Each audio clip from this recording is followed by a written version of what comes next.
ಎಲ್ಲರಿಗೂ ನಮಸ್ಕಾರ. Welcome back to my channel. ಇವತ್ತು ಅವಲಕ್ಕಿ ರೆಸಿಪಿ ಮಾಡ್ತಾ ಇದ್ದೀವಿ. ಅದಕ್ಕೆ ಒಂದು ಪಾತ್ರೆಯಲ್ಲಿ ಎಣ್ಣೆ ಹಾಕಿ ಶೇಂಗಾ ಬೀಜ ಹಾಕಿ ಫ್ರೈ ಮಾಡ್ಕೋಬೇಕು.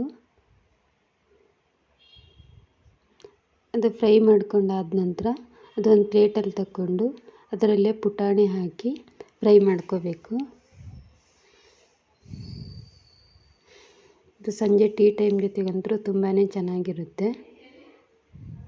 ಅದಕ್ಕೆ ಮಾಡ್ತಾಯಿದ್ದೀವಿ. ನಂತರ ಒಣಕಾಯಿ ಕೂಡ ಫ್ರೈ ಮಾಡ್ಕೋಬೇಕು. ಈ ರೀತಿ ಪೀಸಸ್ ಮಾಡಿ. ಮತ್ತು ಈ ವಿಡಿಯೋ ಪೂರ್ತಿನೇ ನೋಡಿ ಮತ್ತು ಲೈಕ್ ಮಾಡಿ. ಅದೇ ಪಾತ್ರೆಗೆ ಇನ್ನೊಂದು ಸ್ವಲ್ಪ ಎಣ್ಣೆ ಹಾಕಿ 2 ಒಣಮೆಣಸಿನ್ಕಾಯಿ ಮತ್ತು ಕರಿಬೇವು, ಅರ್ಧ ಚಮಚದಷ್ಟು ಖಾರದ ಪುಡಿ, 1-2 ಚಮಚ ಸಾಂಬಾರು ಪೌಡರ್ ಹಾಕ್ತಾಯಿದ್ದೀವಿ. ನಾವು MTR ಸಾಂಬಾರು ಪೌಡ್ರ್ ಹಾಕ್ತಾಯಿದ್ದೀವಿ. ನೀವು ಮನೆಯಲ್ಲೇ ಇದ್ದರೆ ಅದೇ ಕೂಡ ಹಾಕಿ ಮಾಡ್ಬೋದು. ಹಾಕಿ ಸ್ವಲ್ಪ ಮಿಕ್ಸ್ ಮಾಡ್ಕೋಬೇಕು. ನಂತರ ತೆಳು ಅವಲಕ್ಕಿ ಹಾಕಿ ಆ ಒಗ್ಗರಣೆಯಲ್ಲಿ ತೆಳು ಅವಲಕ್ಕಿ ಹಾಕಿ ಮಿಕ್ಸ್ ಮಾಡಬೇಕು.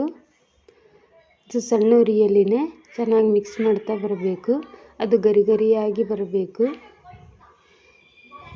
ಈಗ ಮಳೆಗಾಲಕ್ಕಂತೂ ಈ ರೀತಿ ಎಲ್ಲ ಮಾಡಿ ಡಬ್ಬಿ ತುಂಬ್ಕೊಂಡು ಇಟ್ಕೊಂಡೆ ತುಂಬಾ ಚೆನ್ನಾಗಿರುತ್ತೆ. ಈಗ ಮಿಕ್ಸ್ ಕೂಡ ಮಾಡಾಗಿದೆ. ಅದು ಗರಿಗರಿಯಾಗಿ ಕೂಡ ಬಂದಿದೆ.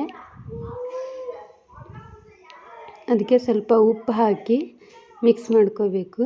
ರುಚಿಗೆ ತಕ್ಕಷ್ಟು ಉಪ್ಪು ಹಾಕಿ ನಂತರ ಹುರಿದಿರೋ ಅಂಥ ಕಾಯಿ ಶೇಂಗಾ ಮತ್ತು ಪುಟಾಣಿ ಹಾಕಿ ಮಿಕ್ಸ್ ಮಾಡಿಕೊಂಡ್ರೆ ಗರಿ ಗರಿಯಾದ ಅವಲಕ್ಕಿ ರೆಡಿಯಾಗಿದೆ.